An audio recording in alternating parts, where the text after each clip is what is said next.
Bueno, hoy empezamos el tema 4 del curso de Introducción a la Química que se refiere al comportamiento de los gases ideales. Bueno, antes de empezar a hablar de una serie de leyes que rigen el comportamiento de los gases, vamos a hablar de algunos parámetros importantes y de algunas propiedades importantes.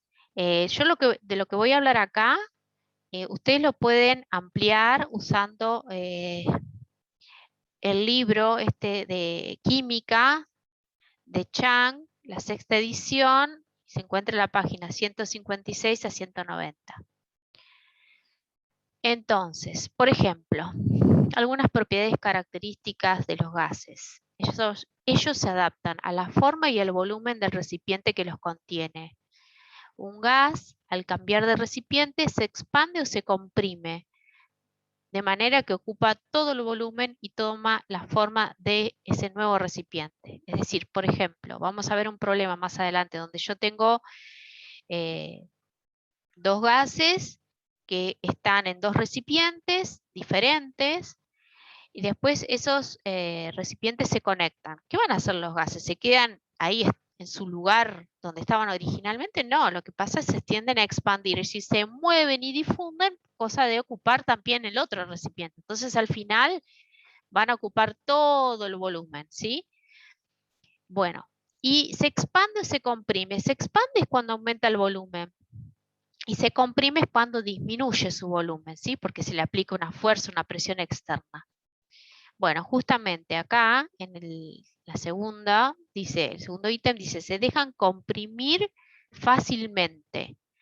Al existir espacios intermoleculares, las moléculas se pueden acercar unas a otras reduciendo su volumen cuando se aplica una presión. Bueno, ¿esto qué significa? Imaginemos que los gases son esferas, ¿sí? Esas esferas, cuando están en un espacio, entre ellas justamente hay vacíos, digamos. Queda espacio entre las moléculas, o sea que tienen lugar como para acercarse. Entonces, por eso dice que se comprimen fácilmente. Pues si yo tengo, imagínense un cilindro que tiene una tapa móvil. Si yo esa tapa arriba le pongo un peso, entonces la voy bajando. ¿Y qué hacen las moléculas? Y se van juntando. Eso es, se comprimen. Y tienden a acercarse, a juntarse y disminuyen el volumen que ocupan. Entonces, por eso dice, se reduce su volumen cuando se aplica una presión. Se difunden fácilmente. Dice, al no existir fuerzas de atracción intermoleculares entre sus partículas, los gases se esparcen en forma espontánea. ¿Esto qué quiere decir? De nuevo, considerando que los gases son esferas. Bueno, entre ellos no tienden ni a atraerse ni a repelerse. ¿Sí? Eso es lo que significa no hay fuerzas intermoleculares, o sea, no hay fuerzas entre las moléculas.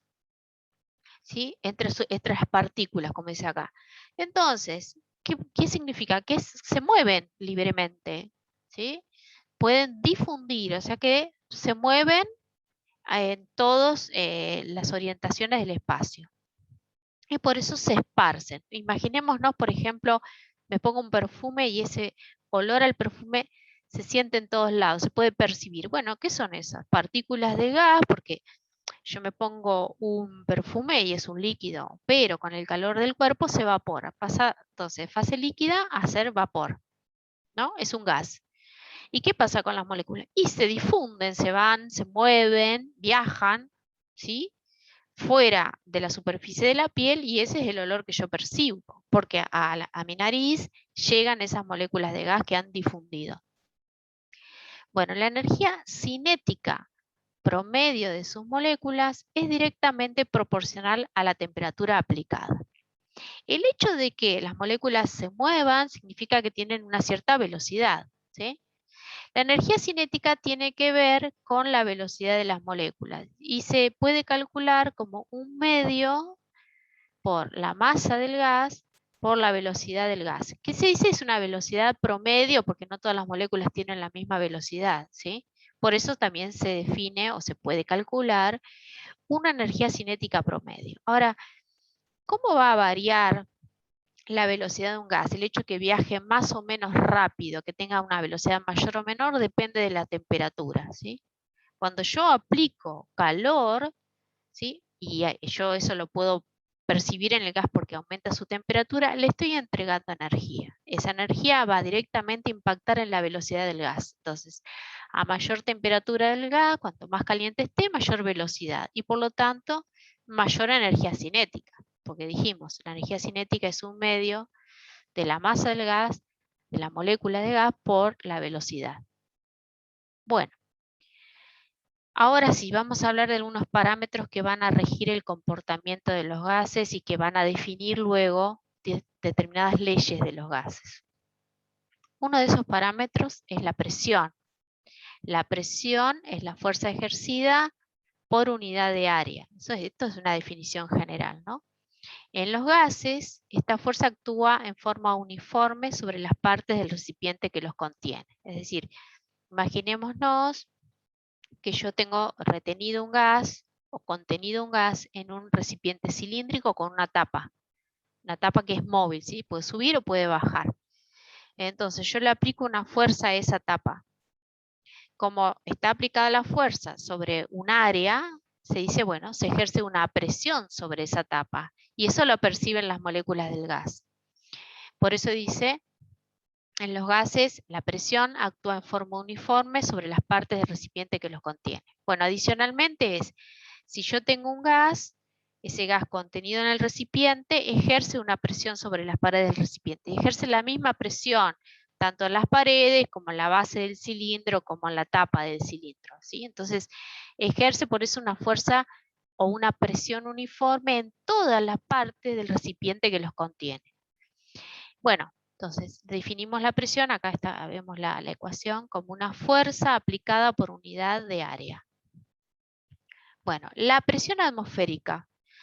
La presión atmosférica es la presión que ejerce la atmósfera. La atmósfera es una mezcla de gases, donde principalmente tenemos oxígeno en un 20% y en un 80% es nitrógeno. ¿Sí? Oxígeno 2, nitrógeno 2. Así que es un gas.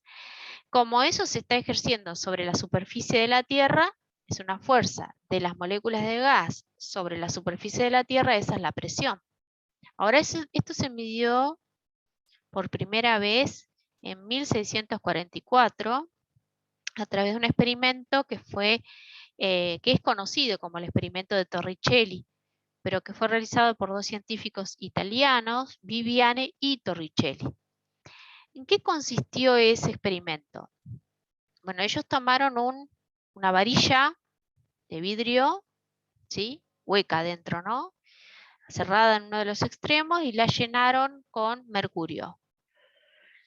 Acá nos fijamos, bueno, la varilla de extremo a extremo tiene 80 centímetros.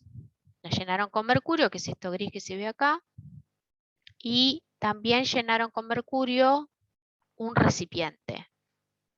Bueno, lo que hicieron es dar vuelta a la varilla, ¿sí? Tal que la parte abierta quedara aquí, pescando, digamos, no tocando el fondo, pero sí adentro del mercurio del recipiente. Y ellos lo que notaron es que no se vaciaba completamente la varilla, porque uno que podría esperar que esta varilla con mercurio se vacíe todo, salga el mercurio para afuera y que nos quedemos con la varilla vacía.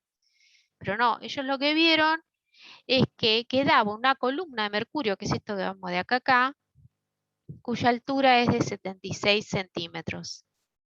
Y que no importa cómo movían la varilla, fíjense que acá está bien vertical y acá tiene un ángulo y siempre la altura era de 76 centímetros. Entonces ellos, ¿qué dijeron? Bueno, esto no se está derramando todo, no se está vaciando la varilla porque acá se tiene que estar ejerciendo una presión. Y esto sería la presión que se ejerce acá de la atmósfera terrestre. Entonces, bueno, ellos ahí definieron que una atmósfera, ¿sí?, que se representa como ATM, atmósfera, ¿sí?, una atmósfera era igual a 76 centímetros de mercurio, ¿sí? ¿Por qué? Por esto, acá tengo mercurio y estos son 76 centímetros. Entonces, una de las primeras unidades son los centímetros de mercurio. Si lo convierto a milímetros, sabemos que un centímetro son 10 milímetros. O sea, 760 milímetros de mercurio. ¿Ven? Milímetros. MM y estos Hg es mercurio, es el símbolo del elemento. O también lo llamaron 760 Torr por Torricelli. Entonces, si a mí me dicen, bueno, hay una atmósfera, o hay 76 centímetros de mercurio, o hay 760 milímetros de mercurio, 760 Torr, es lo mismo, ¿sí? Son análogas esas unidades. Bueno, acá vemos un poquito mejor ese experimento de Torricelli. El recipiente de abajo lleno de mercurio, la varilla, y acá vemos entonces que, fíjense, estas flechas que se ven acá son la presión que ejerce la atmósfera. Entonces, como acá se ejerce una presión, evita que se derrame todo el mercurio al recipiente que tenemos acá abajo. ¿Sí? Entonces, acá hay una equiparación de presiones. La presión que ejerce acá la atmósfera es la misma presión que está ejerciendo acá la varilla de vidrio con el mercurio, o sea que está ejerciendo el mercurio. Acá arriba no habría nada, acá hay vacío. Entonces, ¿sí? Al equipararse esas dos presiones, la de la atmósfera con la del mercurio, entonces, bueno, evitamos entonces, ya les digo que se derrame todo el mercurio. Entonces, esto es el fundamento de un barómetro. Un barómetro sirve para medir la presión atmosférica, que varía, ¿no? De día a día. Bueno, entonces, la atmósfera estándar es la presión ejercida por una columna de mercurio de 76 centímetros de longitud. Y el mercurio tiene una densidad de 13,5951 gramos por centímetro cúbico. Esta es la densidad de mercurio. Y en un lugar donde la aceleración de la gravedad es de 980,665 centímetros sobre segundo al cuadrado, ¿sí? Entonces, la presión se define como la altura de la columna de mercurio, esto H, por la densidad del líquido, por la aceleración de la gravedad. Esta es una forma de expresar la presión, ¿sí? H por densidad por aceleración de la gravedad. Entonces, si nosotros le ponemos valores definidos a la altura de mercurio, la expresamos en metros, ¿no? Por ejemplo, para una atmósfera, nosotros sabíamos que la altura tendría que ser de 760 milímetros de mercurio o 76 centímetros, si lo pasamos a metros serían 0,76 metros. Si expresamos la densidad del mercurio en kilogramos por metro cúbico, que sería 13,6 por 10 al cubo kilogramos por metro cúbico, y expresamos la aceleración de la gravedad en metros por segundo al cuadrado, que sería 9,8 metros por segundo al cuadrado, y ponemos estos tres numeritos, ¿sí? Acá en la expresión de la presión, obtenemos este número, 101.325. Esto se llama pascales, ¿sí? Entonces, estamos pasando de una unidad que podría ser 76 centímetros de mercurio a los pascales. Para pasar a pascal, ya les digo, la altura tiene que expresarse en metros, la densidad del mercurio en kilogramos por metro cúbico y la aceleración de la gravedad en metros sobre segundo al cuadrado. Cuando normalmente se dice uno escucha una información acerca de la presión atmosférica del día, a uno le dan se anuncia normalmente esa presión, no en atmósfera, sino en pascales o hectopascales también. Pero de ahí sale, ¿no? De utilizar esta fórmula. Nosotros vamos a usar normalmente atmósferas o vamos a usar milímetros de mercurio o centímetros de mercurio. No vamos a usar pascales en los problemas. Bueno, otros parámetros que definen o que establecen el estado de un gas son la temperatura del gas.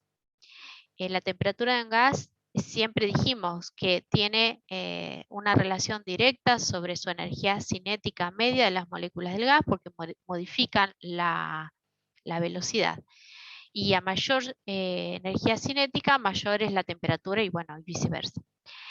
¿Cómo vamos a medir las temperaturas de los gases? En grados Kelvin. Los grados Kelvin, que se representa con una K, no con un cerito acá, simplemente la K mayúscula, se calcula como la temperatura en grados centígrados más 273. Esta es una escala de temperatura. Bueno, después tenemos la cantidad de gas, que es la cantidad de gas se expresa normalmente como número de moles de gas, y el volumen de un gas, que se expresa en unidades de, o bien de litro, o mililitros, o bien centímetros cúbicos. Bueno, un litro son 1000 mililitros o 1000 centímetros cúbicos. Y un mililitro es igual a 1 centímetro cúbico, ¿sí? Bueno, vamos a empezar entonces con algunas leyes de los gases. La primera de ellas es la ley de Dalton de las presiones parciales, que tiene dos posibles definiciones. Una es que la presión total de una mezcla de gases es igual a la suma de las presiones parciales que cada gas ejercería si estuviera solo.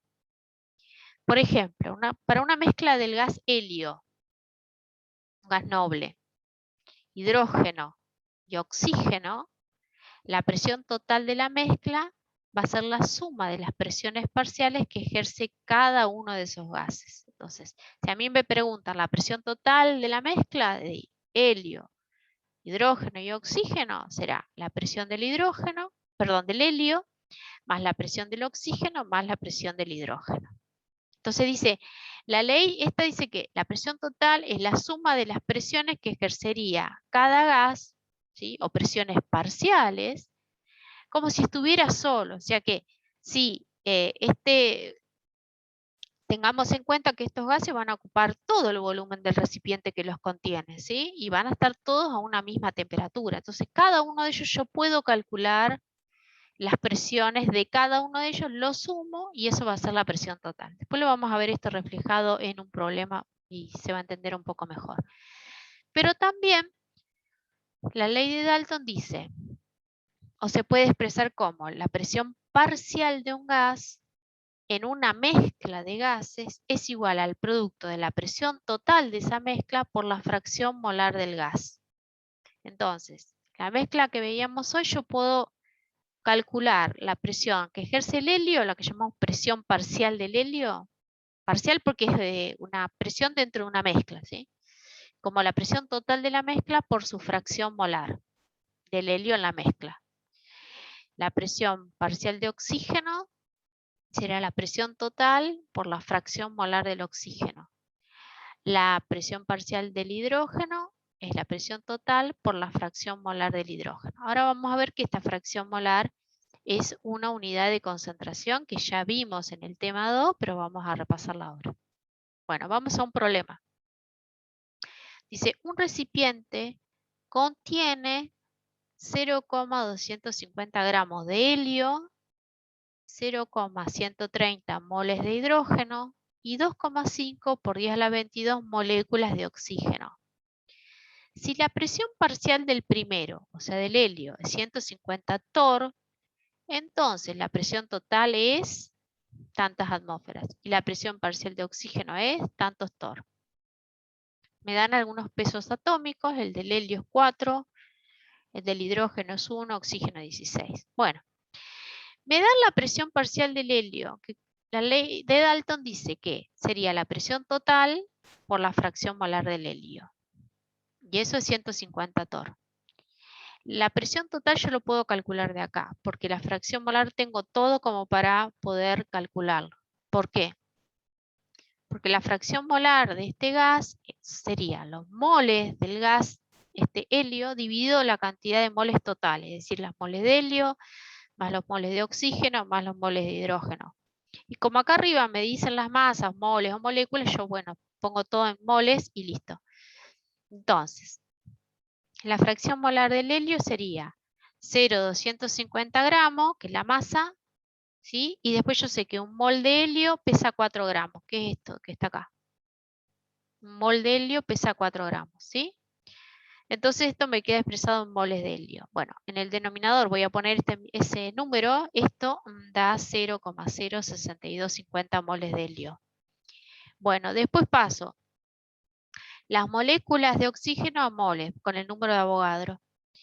Entonces, 2,5 por 10 a la 22 lo multiplico por esto que es un mol de cualquier gas, es 6,022 por 10 a la 23 moléculas del número de Avogadro. Bueno, entonces me quedan moles de oxígeno. Y bueno, y tengo los moles de hidrógeno que me los dan, son 0,130. Entonces, yo acá, yo ya tengo, entonces puedo calcular fracción molar del helio y voy a despejar presión total, que con eso ya resuelvo la primera incógnita. Bueno, la fracción molar del helio me da 0,2671. Así que la presión total por la fracción molar del helio, 0,2671 es 150 torr. Despejo presión total, que sería 150 dividido 0,2671. Fíjese, la fracción molar no tiene unidades, ¿no? Entonces, esto me queda en unidades de torr. 561 torr o 561 milímetros de mercurio. Creo que lo pide en atmósfera, entonces. Una atmósfera son 760 torr. ¿Sí? Por lo que vimos antes. 561 torr serían 0,739 atmósferas. Tenemos entonces nuestra primera incógnita. Después pide la presión parcial de oxígeno. Y bueno, la presión parcial de oxígeno es la presión total por la fracción molar del oxígeno. La presión total de la mezcla es esta, 561 torr. Y la fracción molar del oxígeno son moles de oxígeno dividido moles totales. Estos moles en el denominador, los moles totales son los que ya teníamos calculados de antes. Entonces, la presión parcial del oxígeno es 99,51 torr. ¿Ven que la presión del oxígeno, 99,51 torr, es distinta de la del helio, que era 150 torr? ¿Y esto de qué depende la presión? Porque todos tienen el mismo volumen. Será del recipiente que los contiene, que acá no dice. Todos tienen la misma temperatura. Pero ¿qué pasa? Están en distintas cantidades. Por eso ejercen distintas presiones. Si yo miro acá, eso es clave, ¿no? Si tenés distintas concentraciones de gases, va a ser distinta su presión parcial. Estando todos, obviamente, en las mismas condiciones. Acá yo tengo una mezcla de 3 gases, todos, insisto, ¿no? Si no me dicen nada, yo considero, obviamente están todos adentro de un recipiente y todos tienen la misma temperatura. ¿En qué varía entonces la presión? Que tengan distintas presiones. En que hay distintas cantidades, ¿sí? Bueno, muy bien. Otra de las leyes que tenemos que ver es la que se llama la ley de Boyle-Mariotte. Esta es una ley empírica. ¿Qué quiere decir? Que yo puedo definir o puedo establecer o concluir el comportamiento de un gas haciendo varios experimentos. Los experimentos de la ley de Boyle-Mariotte en sí consistían en colocar un gas adentro de un recipiente con una tapa móvil y mantener el número de moles adentro del recipiente y su temperatura constante. ¿Y qué se hace? Y bueno, se va variando la presión. Nosotros sabemos intuitivamente que si yo tengo un recipiente con gas y aplico la presión, presión o intento bajar la tapa de ese recipiente, las moléculas se van a juntar cada vez más y va a disminuir el volumen. Entonces, a mayor presión, menor volumen. O a menor presión, mayor volumen. Es como que son dos parámetros inversamente proporcionales. Bueno, eso es la ley de Boyle-Mariotte, en definitiva. Dice, cuando la temperatura y el número de moles de un gas son constantes dice que no cambian, se observa que el volumen del gas es inversamente proporcional a su presión. Entonces, si un gas A se somete a una presión P sub 1, tendrá un volumen B sub 1. Si la presión aumenta, tal que, bueno, esa presión 2 que yo aplico es mayor que la presión 1, su volumen disminuirá. Entonces el volumen que alcanza en la segunda situación, llamado B sub 2, será menor que B sub 1. Entonces decimos que el gas se comprime, disminuye su volumen, se acercan las moléculas. Bueno, si yo hago muchas veces el experimento, voy variando P1, presión 2, presión 3, voy a tener un volumen 1, un volumen 2, un volumen 3, siempre y cuando yo tengo que mantener la temperatura del recipiente y el número de moles sin variar, o sea, constantes.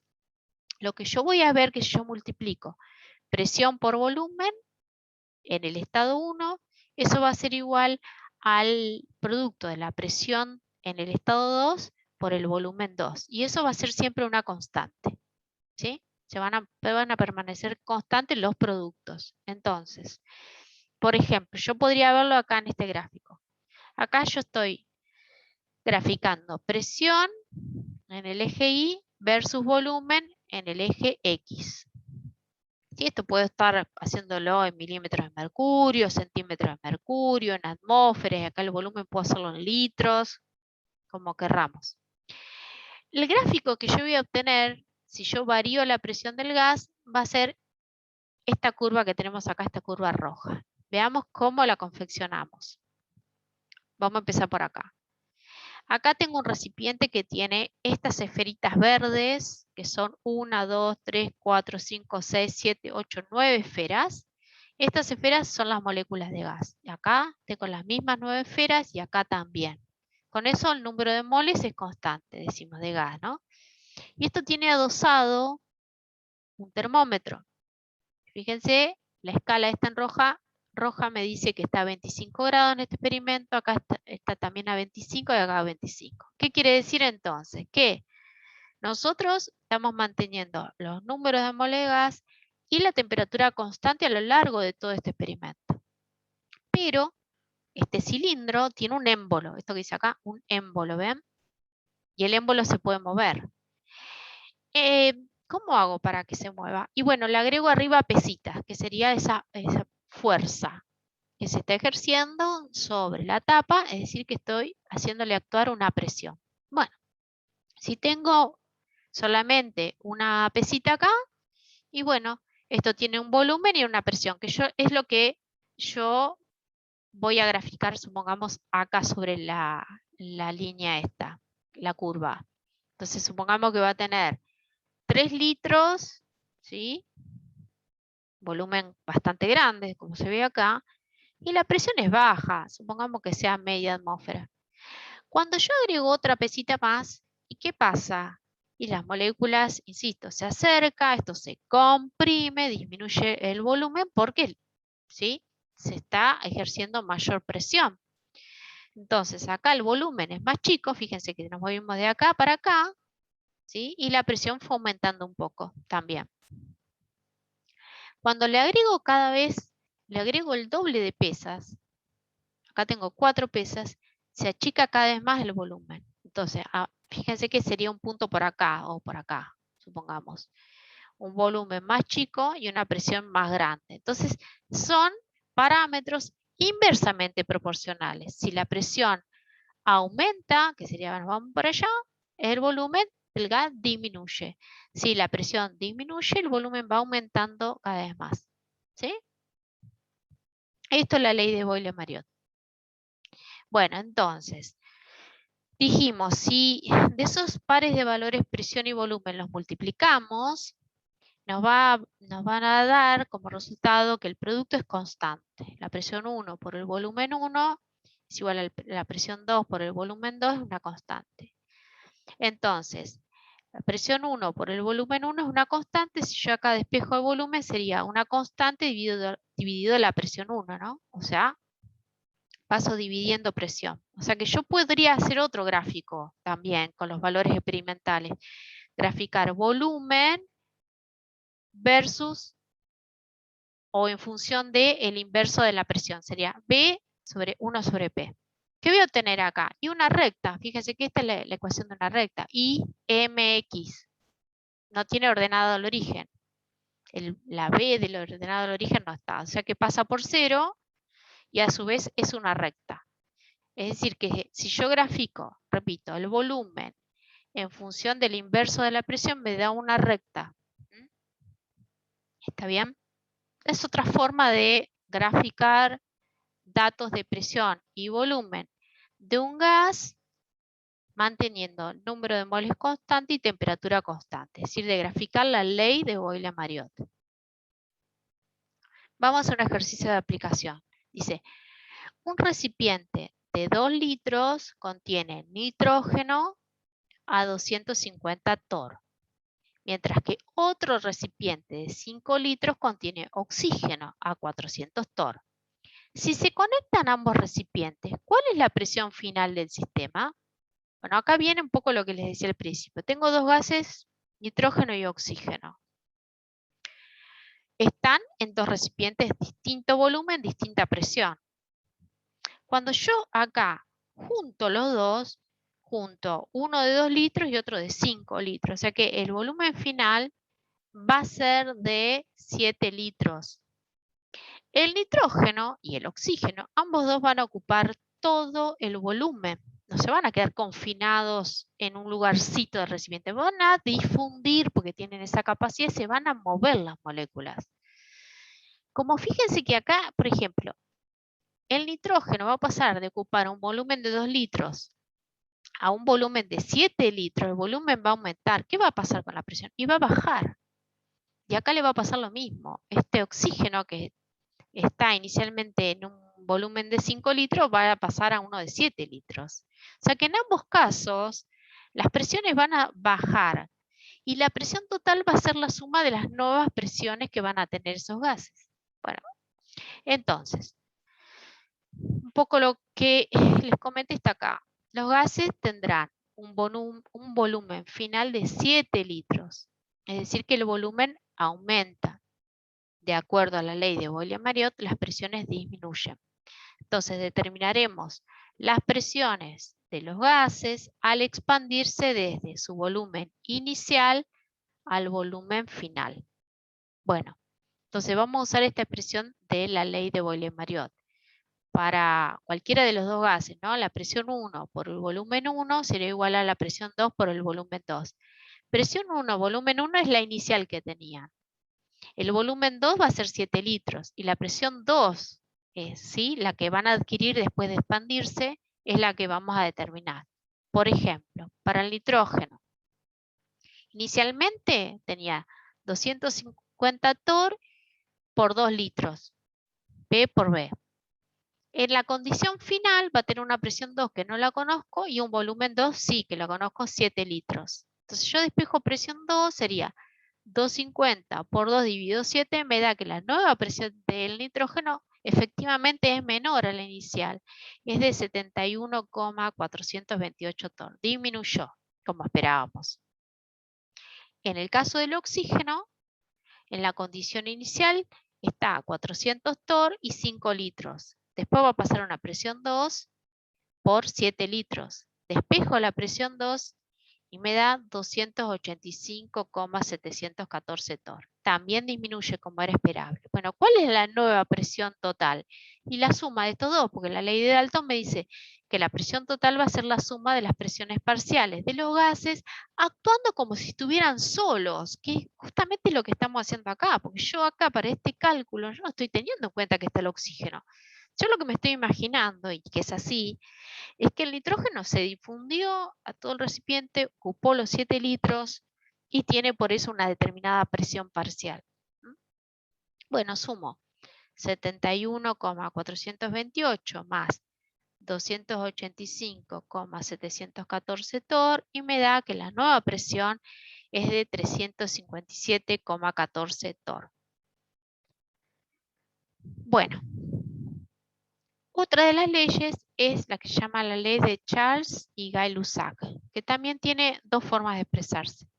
Y acá lo que relaciona es la presión de un gas en función de la temperatura que tiene o el volumen de un gas en función de la temperatura que tiene. Entonces, por un lado tiene una definición en la cual vamos a tener en cuenta que la presión del gas y el número de moles es constante y lo que varía es el volumen y la temperatura. Entonces, dice así, cuando la presión y el número de moles de un gas son constantes, se observa que el volumen de un gas aumenta al incrementarse su temperatura absoluta. La temperatura absoluta es la temperatura en grados Kelvin. Bueno, y la segunda acepción posible dice, cuando el volumen y el número de moles de gas son constantes, se observa que la presión del gas aumenta al incrementarse la temperatura absoluta. Bueno, entonces, vamos a ubicarnos con esto.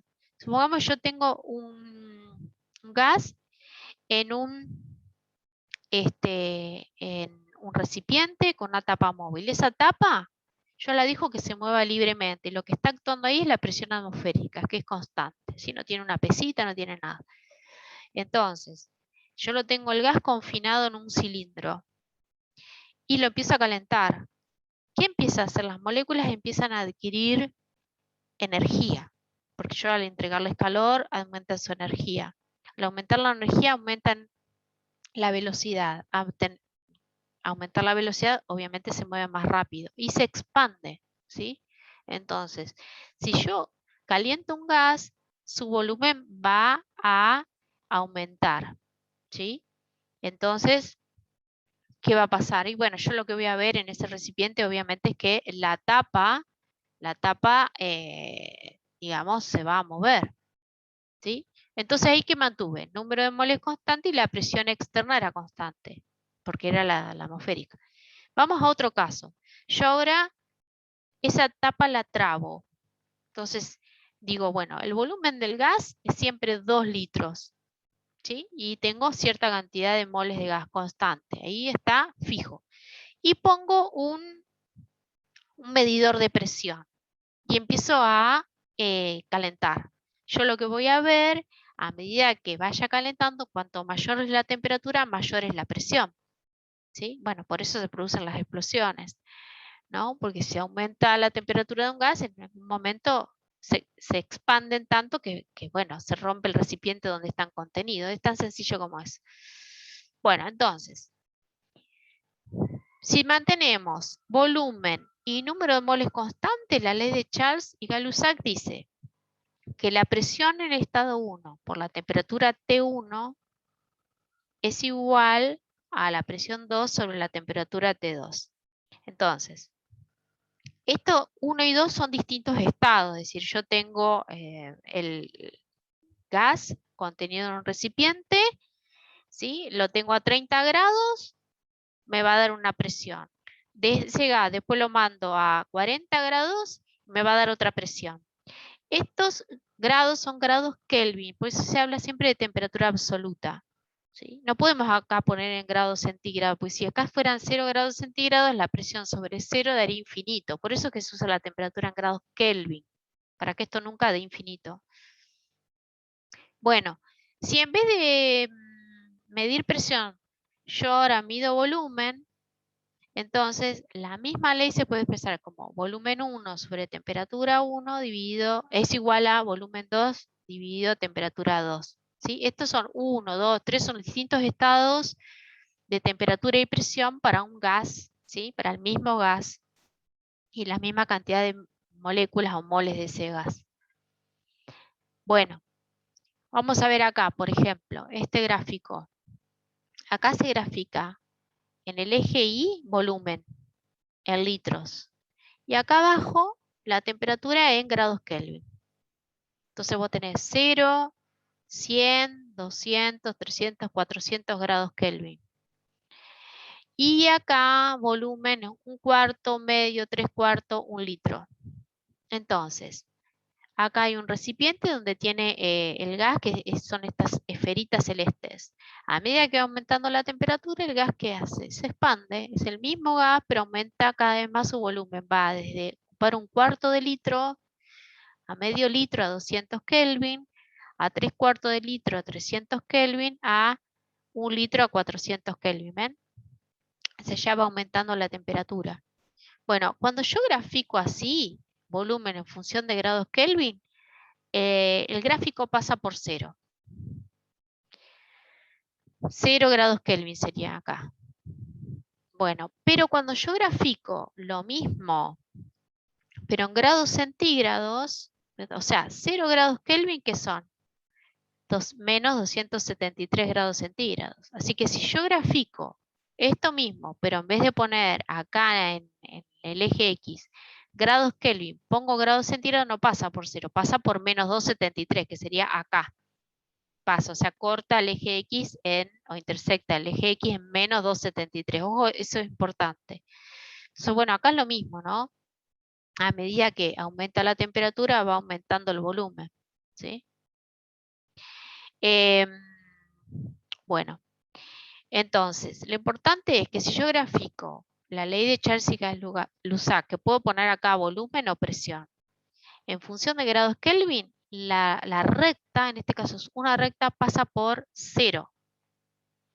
Pero como 0 grados Kelvin es menos 273 grados centígrados, si yo en vez de poner el eje X, es decir, la temperatura en Kelvin, la grafico en grados centígrados, ya no pasa por 0. ¿Ven? Yo no pongo una recta acá, sino que la pongo pasando por e intersectando el eje X en menos 273. ¿Está bien? Bueno. Bueno, por último vamos a ver un problema de aplicación. Todo lo que vimos hasta ahora. Dice 1.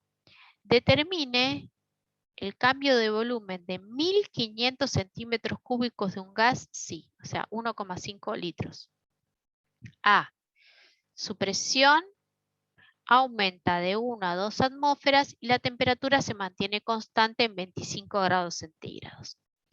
Acá nos preguntamos, ¿qué ley vamos a usar? Y bueno, si mantuvimos la temperatura constante, pero variamos la presión, entonces yo lo que tengo que usar es Boyle-Mariotte. Esa ley es la que me va a permitir predecir, digamos, el cambio de volumen cuando aumento la presión. ¿Sí? Yo me tengo que ubicar en qué es lo que busco y las condiciones en las que lo puedo buscar. Entonces, la ley de Boyle-Mariotte me dice que la presión 1 por el volumen 1 es igual a la presión 2 por el volumen 2. Entonces, la presión 1 dice, bueno, el gas, en la primera condición, la inicial, está en una atmósfera y ocupa un volumen de 1500 centímetros cúbicos. Si yo aumento la presión a 2 atmósferas, ahí tendrá un volumen que yo tengo que esperar que sea menor. Entonces, bueno, el volumen 2 es de 750 centímetros cúbicos. Disminuyó porque comprimí el gas. Bueno, de nuevo, ahora tenemos que determinar el cambio de volumen de 1500 centímetros cúbicos de un gas si se calienta de menos 73 grados centígrados a 27 grados centígrados y la presión se mantiene constante en una atmósfera. Bueno, bien, acá se calienta, o sea, ya Boyle-Mariotte no me sirve. Tengo que usar la ley de Charles-Lussac, que es la que me va a permitir calcular o determinar o predecir la presión de un gas cuando varía la temperatura. Entonces, la presión se mantiene constante. Entonces, ¿qué ecuación uso? Bueno, la que me dice que el volumen 1 por la temperatura 1 del gas va a ser igual al volumen 2 por la temperatura 2. El volumen 1, 1500 centímetros cúbicos. La T1, esto lo tengo que pasar a Kelvin. Acuérdense que era la temperatura en grados centígrados más 273. Entonces la T1 es menos 73 grados centígrados más 273. Igual a volumen 2, que no lo sé, dividido la T2. O sea que ya la que llegué sería 27 grados centígrados más 273. Entonces me queda 1500 sobre 200. ¿Sí? Acá es una resta, ojo. Y igual a B2 sobre 300. Y entonces el volumen 2 da 2250 centímetros cúbicos. Y está bien, porque el gas que está muy frío se calienta.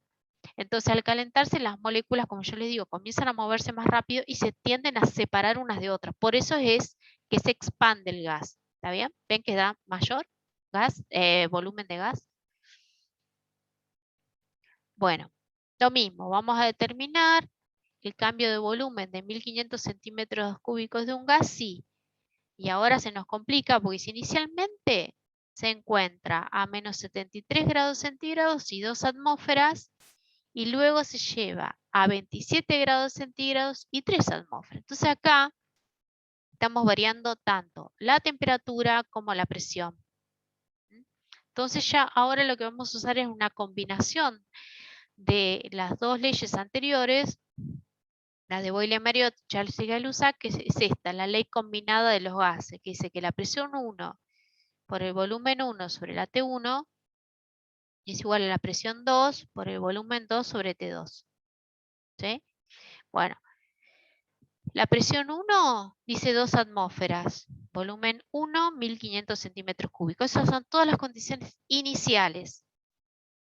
Y la temperatura inicial es en Kelvin menos 73 grados centígrados más 273. ¿Sí? Esto es toda la condición 1. Después, el gas se lleva a una presión de 3 atmósferas, que sería la presión 2. El volumen 2 lo tengo que calcular y la temperatura 2 es 27 más 273 Kelvin. Entonces, despejo volumen 2, ¿sí? Y me queda 1500 centímetros cúbicos. Entonces, esta ecuación la voy a usar cuando haya variaciones tanto de temperatura como de presión. Entonces, que no me permite usar ni la ley de Charles y Gay-Lussac sola, ni la de Boyle-Mariotte. Esta es una combinación, se llama la ley combinada de esas dos. Creo que con esto terminamos.